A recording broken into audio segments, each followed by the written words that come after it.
everyone. Welcome to the session. I hope you are having a very interesting time. If not, we'll have fun in the session, I'm sure. So, good evening once again, and I formally welcome you all to this session, which I promise would be engaging and thought provoking, and at the same time, will address the most critical challenges of this time, the climate change. I'm Dr. Gurleen Kaur. I work as Solar and Technology Specialist at International Solar Alliance, which is an influential coalition of 120 countries. I'm a board member at ISIS, International Solar Energy Society, and I'm also a One Young World ambassador who are organizing the event. And all our panelists are former One Young World ambassadors as well. Today, we are gathered under a theme that speaks to the power of technology, innovation, and tradition. Three forces that, when brought together, can drive sustainable future we all envision. I will be chairing our discussions today.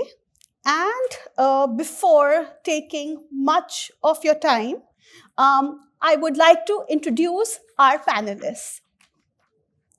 So our first panelist is Mr. Hikaru Vakil Hayakawa. Hikaru is the Executive Director of Climate Cardinals, one of the world's largest youth-led climate advocacy organizations, mobilizing 16,000 volunteers across 134 countries. A Caribbean and Japanese American climate justice activist, he has pioneered global climate translation programs with Google Cloud and Translation Without Borders, and advocates for millions of youth through platforms like UNESCO and WHO. His impactful work has been featured in Forbes, The Guardian, Teen Vogue, earning him recognition among global change makers. Can we have a huge round of applause for him? Welcome. Our next panelist is Nathaniel de Jong.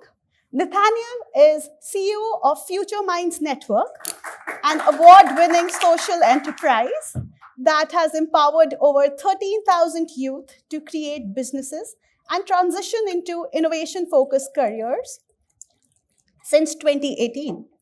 Recognized by Forbes 30 Under 30, he bridges intergenerational gaps to prepare the workforce for the future of work.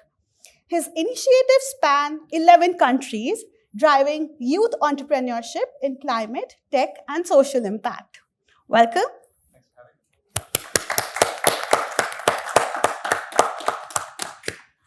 having me. Last but not the least, we have Mr. Nicholas Key as our panelist. Nicholas is the CEO of Key Farms, a regenerative ocean farming network combating climate change by enhancing ocean biodiversity and reducing greenhouse gases. A multidisciplinary leader, he has worked with NASA, CERN, and the UN on climate and renewable energy solutions. As a Jamaica Youth Ambassador to the Commonwealth, he champions sustainable development and AI ethics while empowering youth in the Caribbean to engage in the circular blue economy. Can we have a huge round? Welcome, Nicholas. Thank you. So, as you can all see, this panel brings together visionary youth leaders working in the intersection of AI, innovation, and traditional wisdom to tackle climate change. Through their work, they have shown how emerging technologies, entrepreneurship, and culturally grounded practices can redefine climate change. So as we dive into this conversation, I would encourage each one of you to critically think about the role that you can play in shaping the future of our planet and learn from our youth ambassadors here. So my first question is for everyone here, and I would like to mention that you have each taken a very unique path which contributes towards climate change.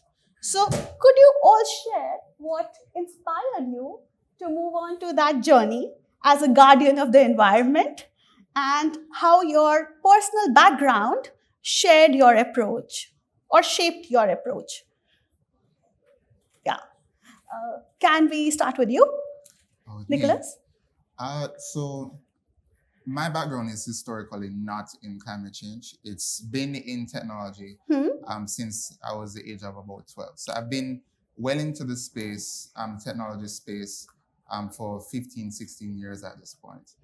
And so I started out as a developer, then engineer, then startup entrepreneur, then nonprofit tech founder. And so my pathway into climate change came in the forms of different side quests over the years. So while I was still in that tech space, I was still working on climate change policy related stuff with the government. I was working on different experiments related to organic electronics. And so my pathway into climate change more broadly came at the pivotal point where I felt like I needed a break from tech. And I wanted to basically look into different opportunities where I could have more impact. And coming from a small island developing state like Jamaica, what made the most sense, or what was one of the biggest challenges that we were facing was climate change. And so within the Caribbean, we have all this availability of water, and there wasn't enough work being done in the blue economy ecosystem. And so that seemed like the best opportunity for me to take advantage of the lack of, I guess, things that were happening there, to then use that as a pivot or an anchor to then move into the climate change space with climate change action initiatives. Thank you. For the interest of everyone present here, can you please briefly describe what is blue economy? Sure. So blue economy kind of just refers to everything related to the ocean. The ocean happens to be blue, and hence hence the description itself. And so it just refers to, more specifically, all activities related to biodiversity and ecosystems related to the water, especially in the ocean itself, the sea. And in the Caribbean, we are surrounded by, or really all the Caribbean islands are surrounded by large bodies of water. Okay. Can we hear your story, Ricardo, now? Yeah, of course. So I also didn't start in climate. My background was in racial justice organizing. I am half Guyanese, half Japanese. I grew up in the New York metro area in New Jersey. And so I had gotten involved with local racial justice issues in my early teens. And around the same time, Hurricane Sandy had also happened. And my community has had a history of redlining, which was just basically in the late 20th century. There were discriminatory lending practices where it was very difficult for people of color to be able to receive loans to purchase houses in some areas. And so after Hurricane Sandy, as you drove through our community, you could see how certain areas were disproportionately affected, specifically where there were more marginalized communities and people of color. And so from that point, I began to realize how climate and environmental issues really intersected with social justice and racial justice issues. And over time, my commitment to the environment and climate change grew. And when I was 18, someone had reached out to me, and then they were like, oh, well, do you want to join the founding team of this organization, Climate Cardinals? And basically, the idea behind the organization was that we were all mostly children of immigrants in the US. We realized that the climate movement was leaving people behind. Less than 20% of the global population speaks English, but around 98% of climate information is available in English, and 90% is only available in English, which means that a lot of climate information cannot reach the global majority of 6.6 billion non-English speakers. And this was also something that we were witnessing in our own communities.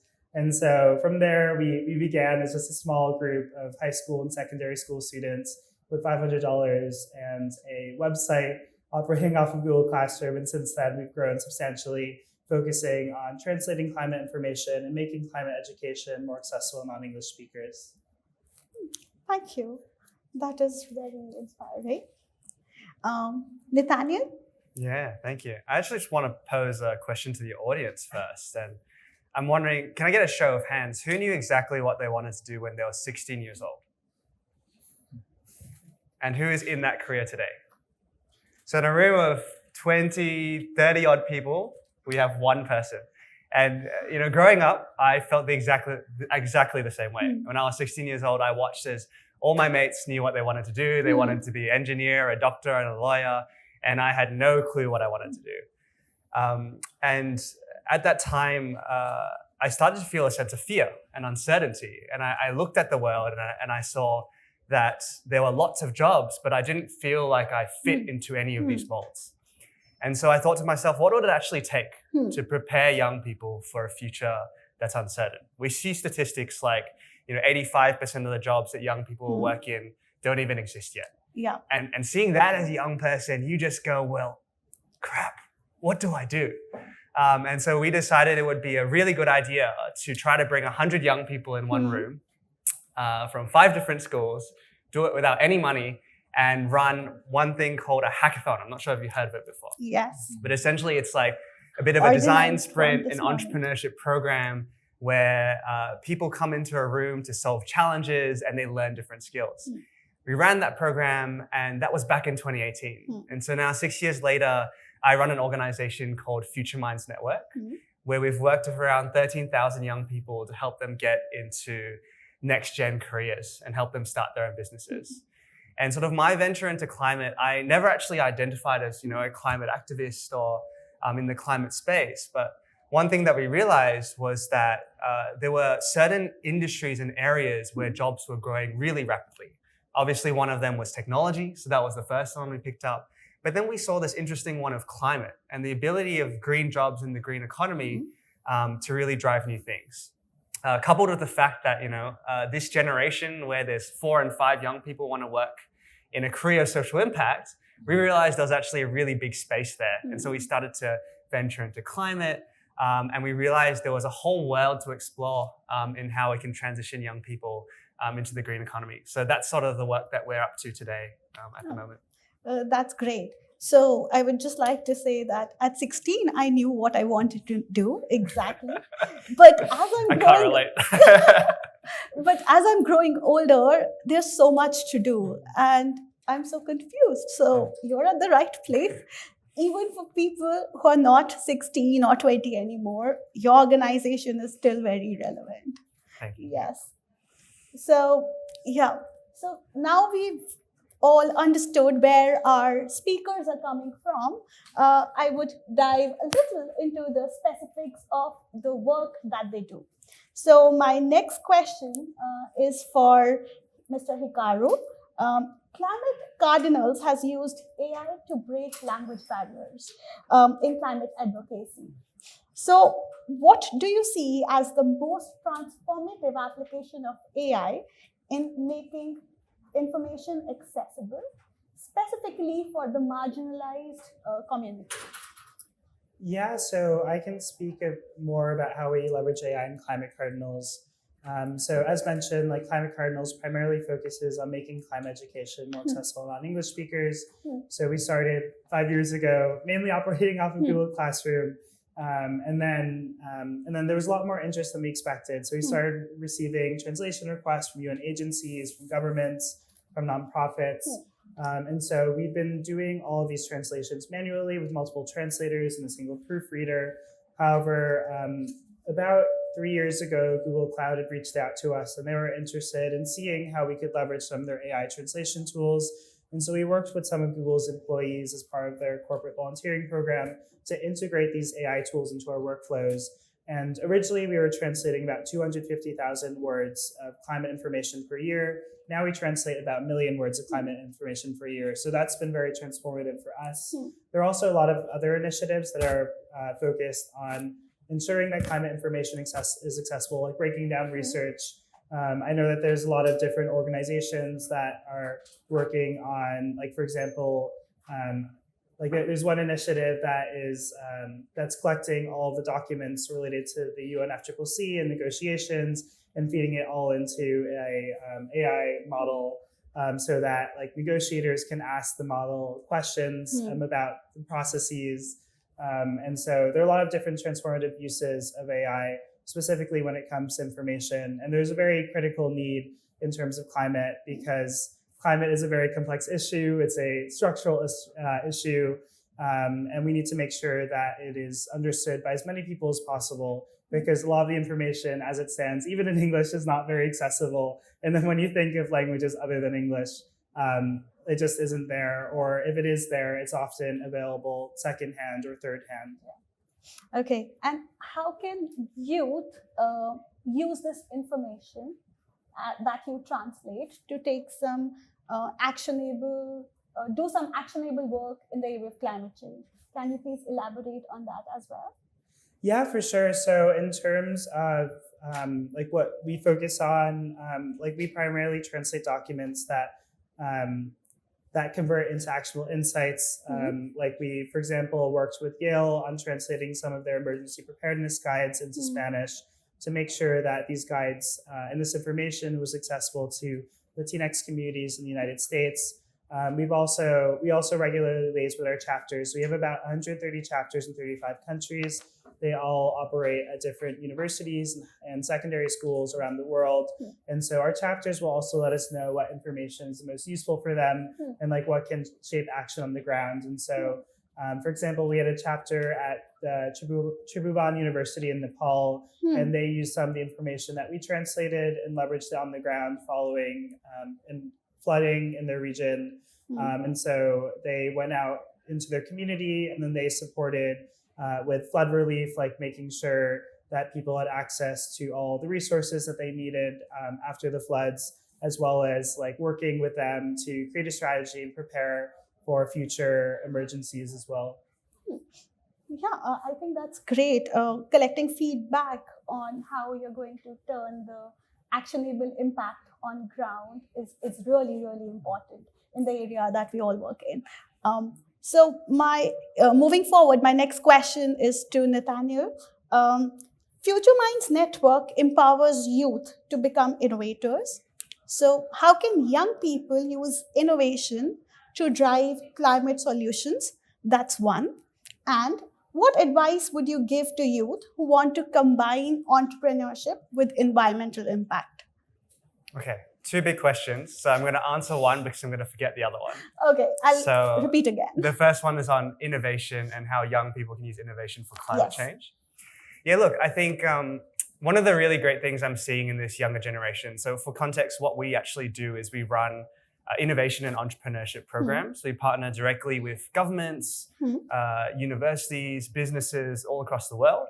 And we run these things called innovation boot camps or challenges.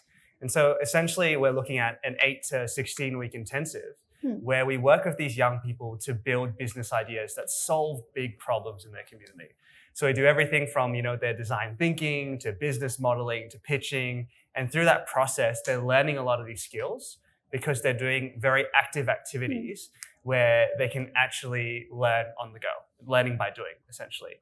So I think one of the really great things that we've seen working with the cohort is the younger generation is, more curious than ever, and they're more, willing to push the boundaries on and challenge the status quo. I think a lot of them are wanting to come into these spaces and say, okay, well, we've tried this in the past and we know that it doesn't work. How can we reinvent it in a different way? So I think particularly when it comes to climate action, innovation plays such an important role because without it, we are stuck in the same cycles that we see at every single COP and every single conference that we come to. Yes. And so I think what I really encourage them to do as we go through our programs is don't be afraid to come to these spaces and come in with a different approach, come in with a different idea, and really just giving voice and value to their different perspectives. One of the things that we often see is we're caught in silos, right? And we have super smart people in one room and they're coming with an approach, but they're not seeing an approach from another angle that a young person might be seeing on the ground. So a simple example being, we were recently in regional Australia in Newcastle. But a lot of people don't know this, but In regional Australia, a lot of people still don't have access to basic things like internet. They don't have access to laptops. And so education is a really difficult thing for them. Even things like transport, not many people have their own car or can go, take a bus anywhere, which means they don't have access to basic things like social activities. And what often ends up happening in these regions is because young people have nothing to do, they resort to crime because it gives them that dose of adrenaline and it gives them that dose of fun. And so for us, when we're going into those communities, we're sort of encouraging them through using entrepreneurship as this fun activity where they can sort of start to dream, they can look at all the challenges that they're facing and not feel so hopeless and feel like they have to go to crime to have their fun. But instead, we can channel that fun and that energy into something productive for them. And so, we've had things like environmental initiatives come out of that. We've had people build 3D printing face shield companies to tackle COVID. We've had people build charities that have sent letters to the elderly to tackle social isolation. So a lot of really cool things have come out of almost channeling that energy for young people into something different. So basically, you're giving them hope for the future. I hope so. That's wonderful. So Nicholas, I would want to know, how is Key Farms using AI to enhance productivity and monitor marine ecosystems, ultimately reducing environmental impact? Sure. Yeah. So to give further context on, I guess, how things started and how it has transformed today. We started as an ocean farm. Okay. An ocean farm, blankly speaking, is us basically growing things in the ocean. So think seaweed, oysters, sea cucumbers, seagrass. And so once you grow these things, they help to regenerate and restore the oceanic ecosystem. So we do that, or at least we started there, and we started training fisher folk how to do the same thing, to try to impact or at least scale the impact there. Then we moved into the green economy by implementing a permaculture model where farmers themselves could do the same thing on land. So increasing the same biodiversity, removing carbon from the environment by doing things that make sense to restore and regenerate that ecosystem. The digital layer now comes, or at least the data collection and analysis piece layer comes in at the third fold, where we basically create a biodiversity ecosystem services platform and repository to collect and analyze all the data about these different ecosystems that are being impacted by these nature-based solutions, to assess how monetarily valuable these things are, these activities are to that particular ecosystem, and benchmark it against like economic frameworks like GDP. And what this looks like practically, at least plainly speaking, is us analyzing the 40 acres of farmland that this farmer has in Jamaica to get a better understanding of the types of things that it provides to the space. So whether it be storing water in this particular ecosystem, whether it be increasing biodiversity by encouraging, by growing certain trees and plants to encourage different types of bees to come into the space, to different animals that help to keep the ecosystem flourishing. And on the ocean side, whether it be growing oysters and sea moss and seaweed in a companion way to get a better understanding of how these things help to restore coral, bring back different types of lobsters, for instance, or different types of fish. And so it is those things, those activities those are the activities that we're measuring. And it is from that we're able to collect the data, analyze, create different AI models and analyze said data to provide the outcomes, to get a better understanding of how these activities are impacting our entire society. And this type of data can easily be used by different multinational orgs, different governments, even different startups and different big companies that need this data to understand how the environmental activities that are being carried out today impact their bottom line in the future. That's wonderful. Can you also share some AI-driven innovations specifically that are being used in the Caribbean? for climate action? Yeah, sure. So aside from like what we're doing, we have a few early warning systems. These are particularly pertinent to us because within the Caribbean, we're very prone to natural disasters. If it's not earthquakes, it's storms. If not storms, it's definitely hurricanes. If it's not hurricanes, it's these sporadic changes in the climate that we probably wouldn't have expected, either extreme cold events or extreme heat events or extreme drought. And so we rely on different IoT or at least Internet of Things devices to collect all of this data for us, at least on the national and regional level, to analyze the data to get a better understanding of how we can be prepared as people who are vulnerable to these types of natural disasters. That's great. My next question is for Hikaru, I'm so sorry. It's evening, I didn't have coffee. So I would want to know, how do we prevent, since you've extensively worked with indigenous communities and minorities, I would like to know, how do we prevent the exploitation of traditional knowledge that's there and ensure that the benefits of AI and innovation are equitably shared with communities that have safeguarded the wisdom for generations? Yeah, no, that's a great question.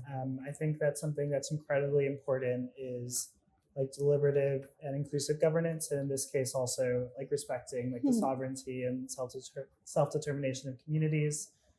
So realizing that communities have different priorities and really involving them and in the decision-making process and also deferring to them, especially when these new projects, these new tools will be disproportionately affecting them or will be something that'll be used widely in their communities, because there's always a risk, of course, that like these tools will not have their intended consequences. And so it's very important that we listen to and prioritize the perspectives of the people who will be leveraging those tools or who will be impacted by those tools. And there are lots of incredible projects that are really focused on just that.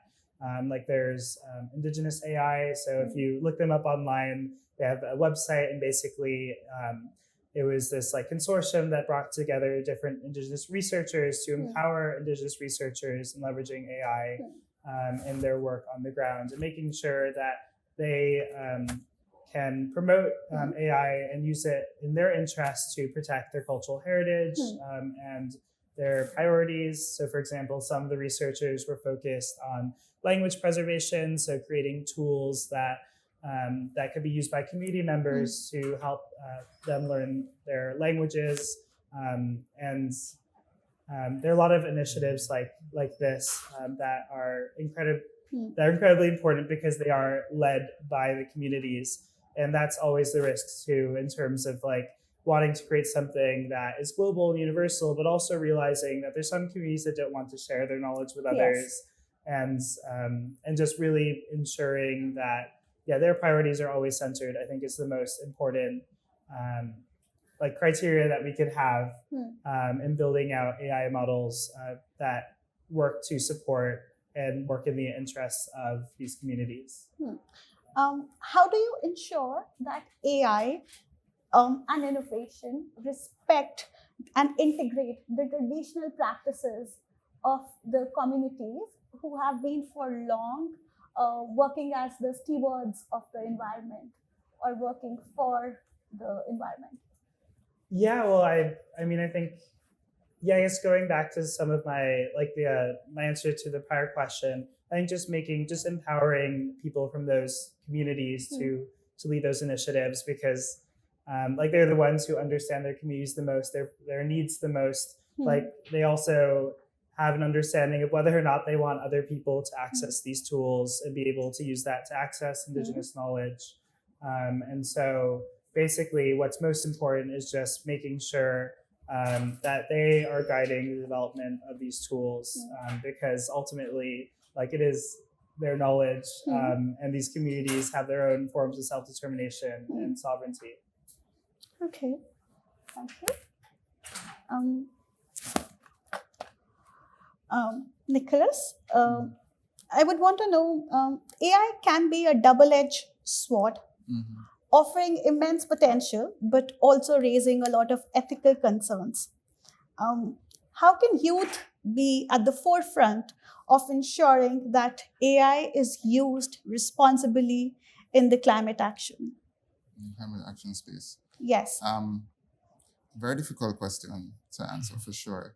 I think first and foremost, we need to at least recognize and acknowledge that technology, or even more so specifically AI, is simply a tool. It is simply a tool that can be used for either bad or good based on nuanced circumstances. One of the most important things that youth are probably doing now is exposing themselves to this type of technology.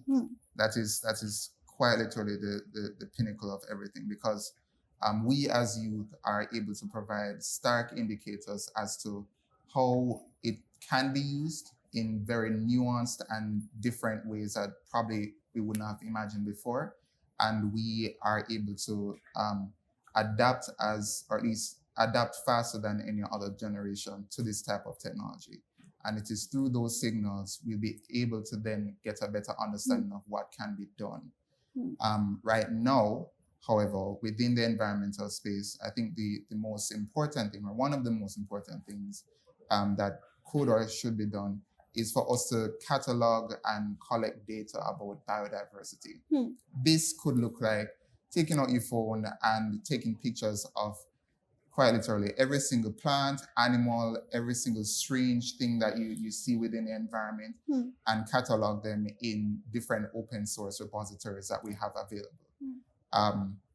They're all online, but two of them that come to mind are like OBIF and GBIF. They're just repositories. But it is through those types of basic actions that youth can quite literally just act today.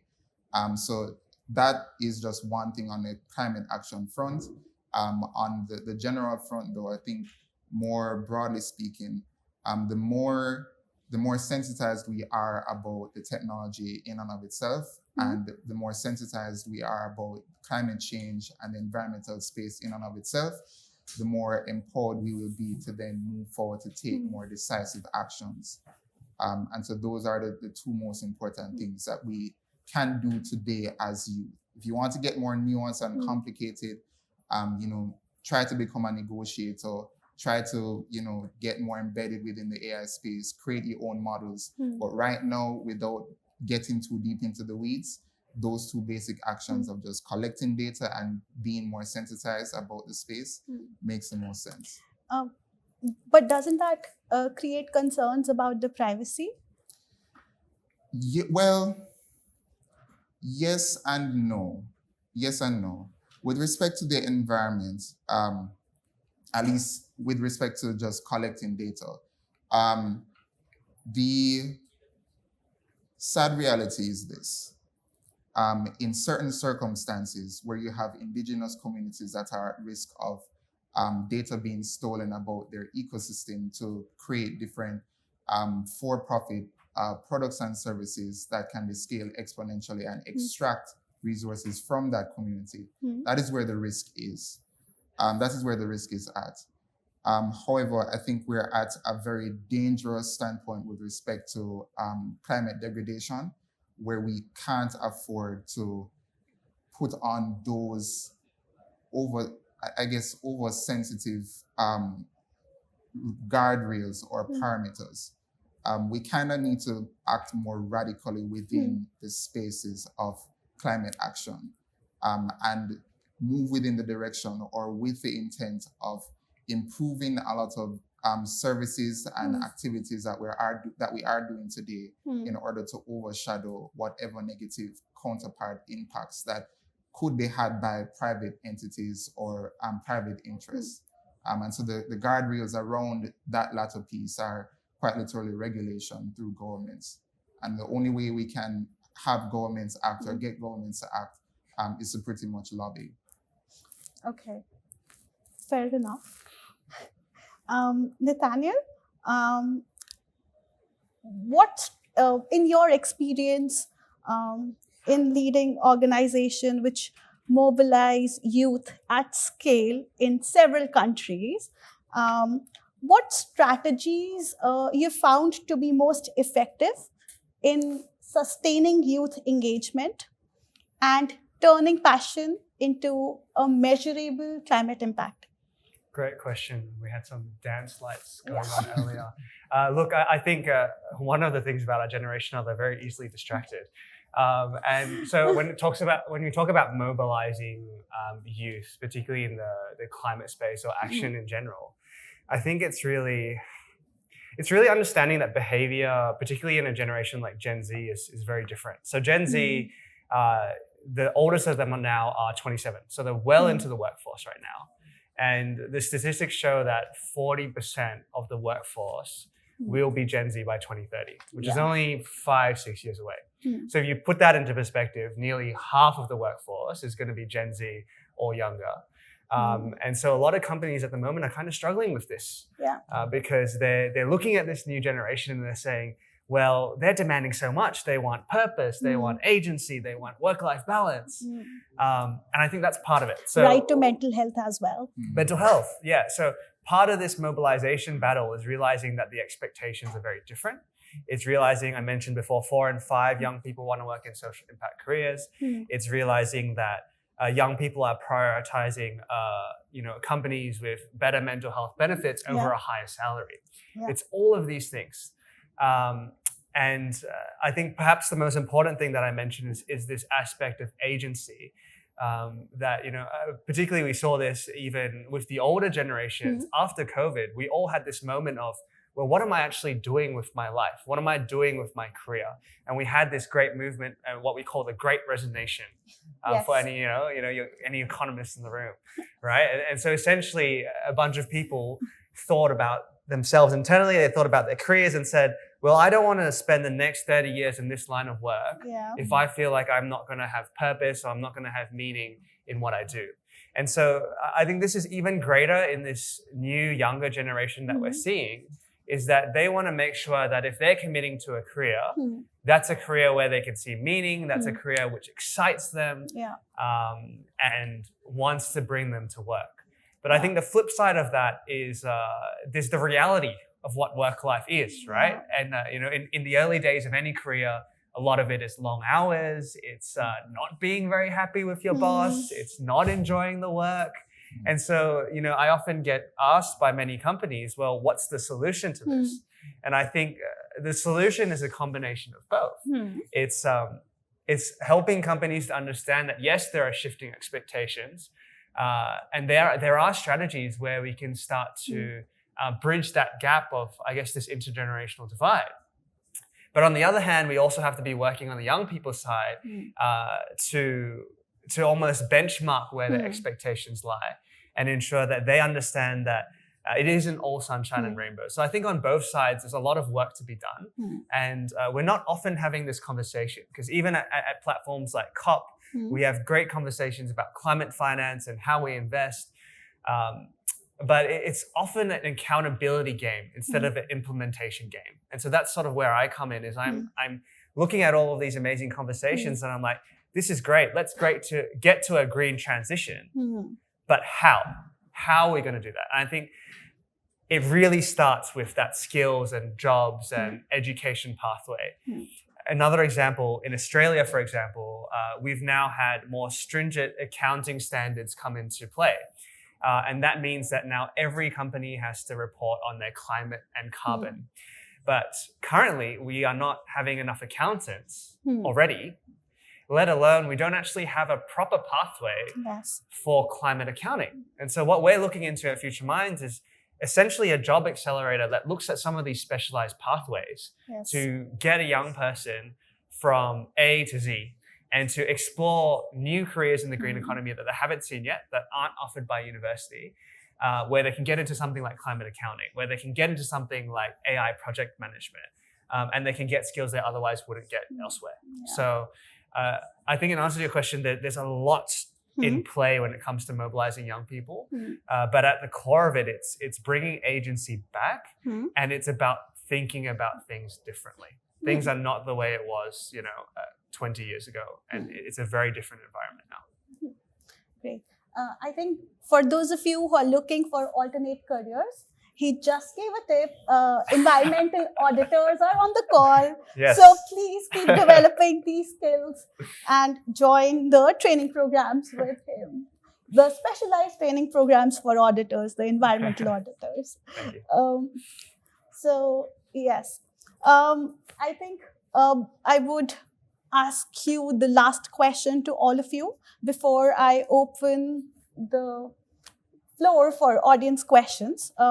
My last question would be, if you could create one AI-driven solution for climate change, what it would be?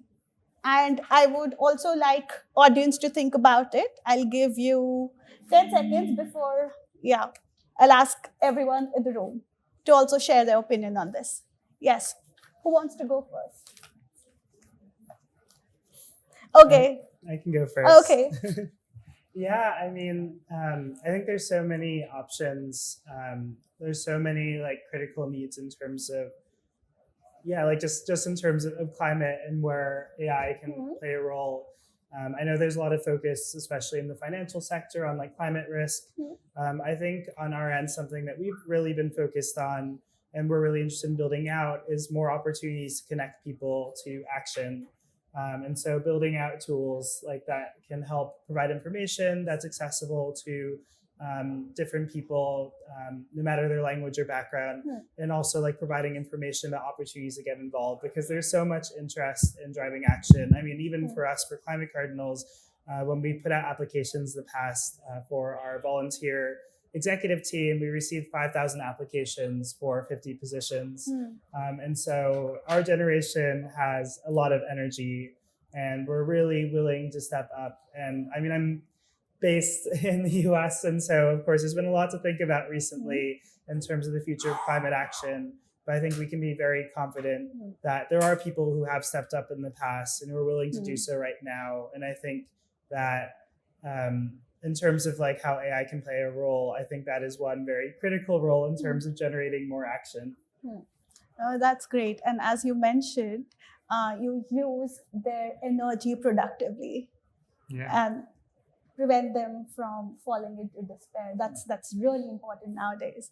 Yeah, well, when you asked me about the AI-driven initiative, I was just going to point to Hikaru, but I'm going to try to give a proper answer instead of that. Look, I think it's a really interesting space, right? Because I can come back to my country and another case study in a moment.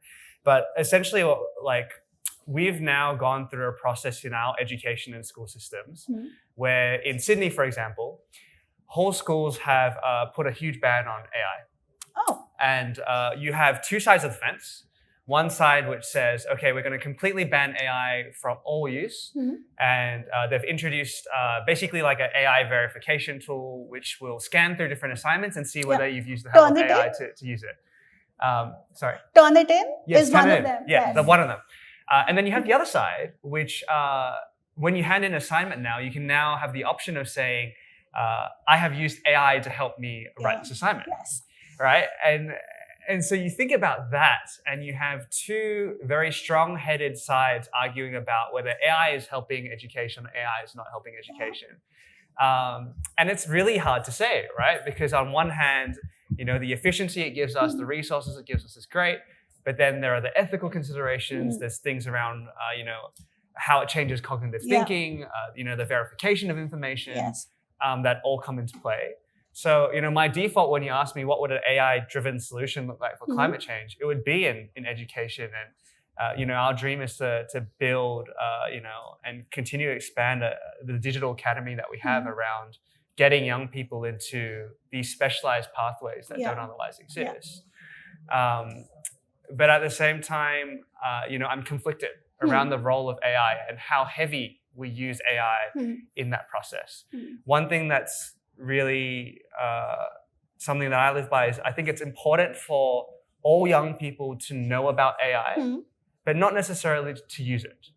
So for us, what we're seeing is if we're not teaching our young people about AI and having those skills, they're going to be left behind. Yes, because that's true. there's a digital divide that's coming in. Yeah. And at the end of the day, it's a tool. So if we're not giving them the tools that are going to be used for the future, it's the same as if we're not teaching our young people how to use Zoom or Slack or these project management tools. Yes. And so like our philosophy is teach these and give young people all the opportunity to have them.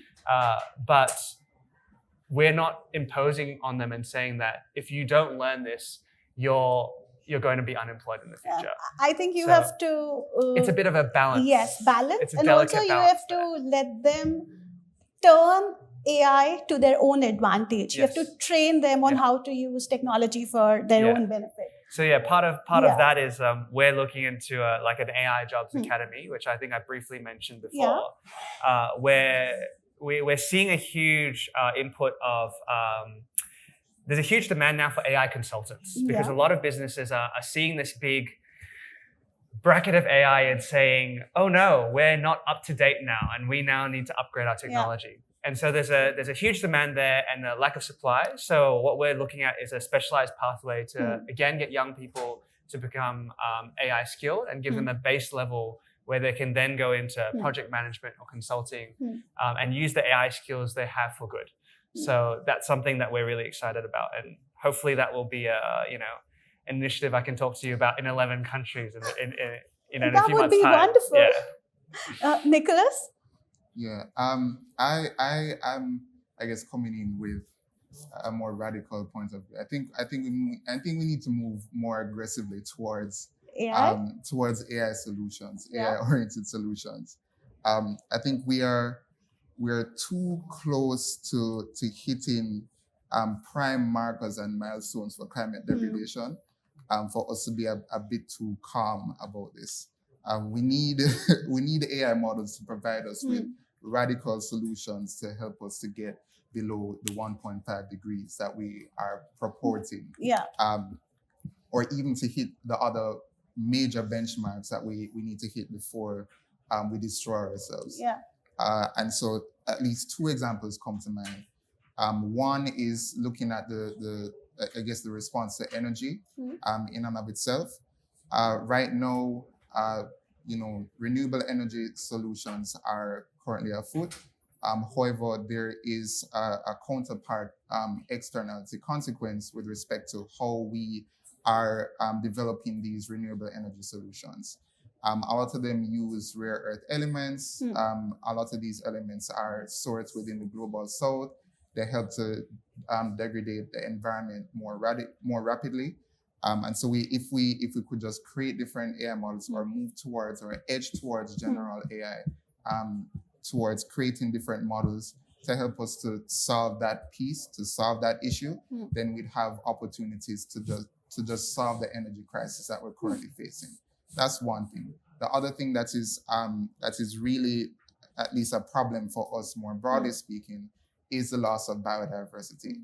We haven't had a great foothold or understanding of what the environment is, right? We understand it as at like a ethereal level, but we don't truly understand what every single cell, what every biodiverse piece of the environment looks like and how it responds as variables to our own interactions with it. And so that is something that I believe AI can help us to get a better understanding of. So just like creating a digital biosphere of sorts for us to truly get into the weeds of how the actions that we are moving on now impact our general environment and how we can move towards radically changing that trajectory towards positive solutions for us to live harmoniously with the earth. And I think AI is definitely the centerpiece of that. I really like the use of the word digital biosphere. I think it's great. We can develop solutions around it, which are people-friendly, innovation-friendly, tech-friendly, and also aid in transition of climate activism and ultimately change to reach our net zero goals. I would now like to open the floor for audience questions.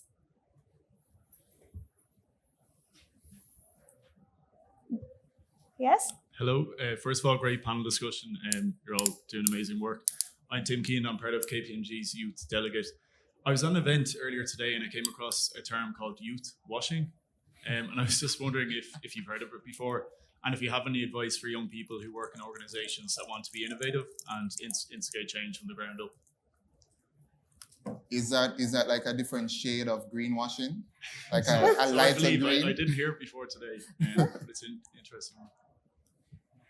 Yeah, heard it lots. I didn't hear the end of your question though. What were you asking exactly? So have we heard of youth washing and?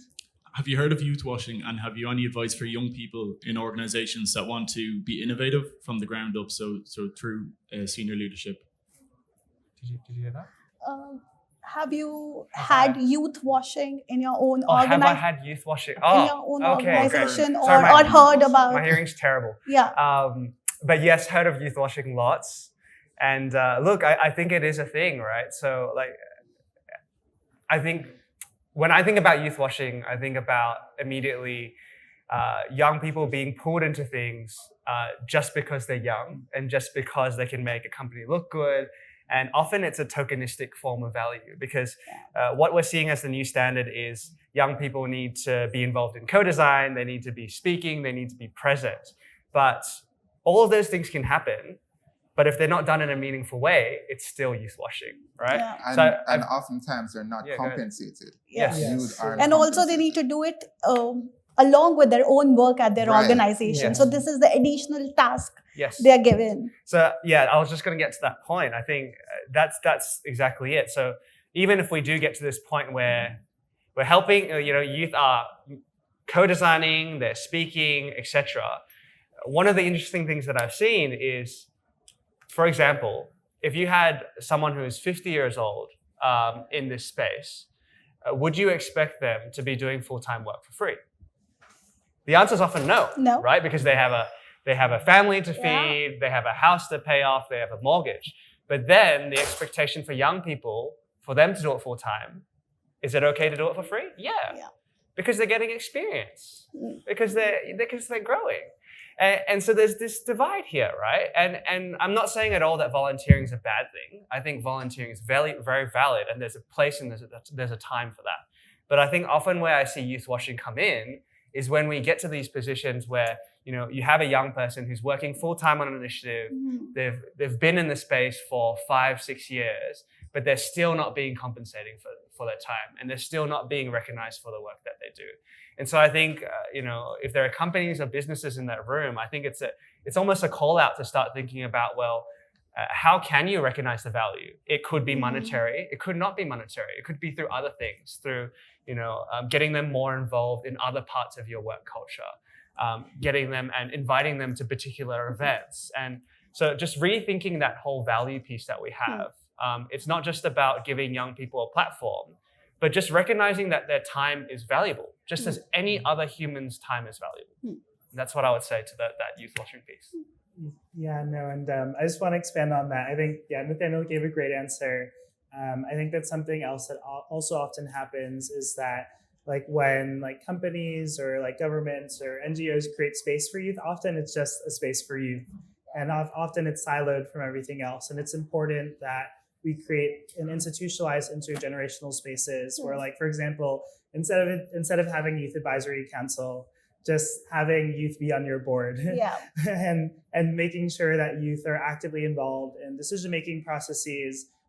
Because like Nathaniel said, oftentimes youth perspectives are just taken for granted. They're just there just to have them.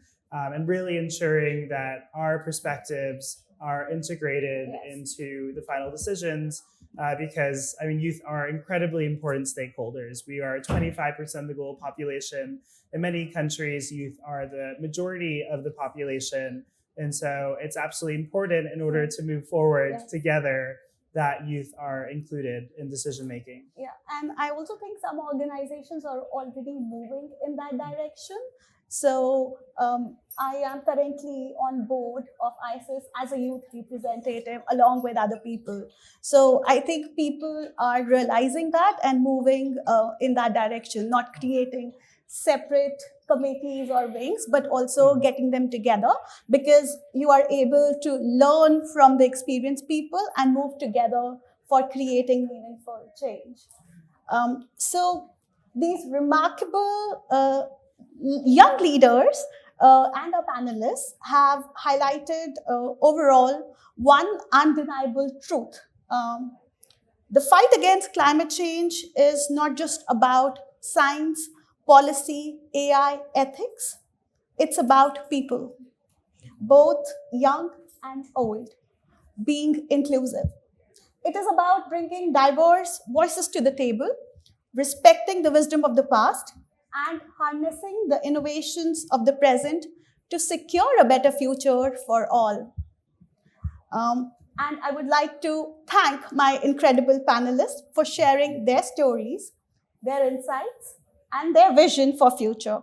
And I would like to thank each one of you present here for being part of this journey and lending your time and ear to these conversations about youth, ethics, and AI.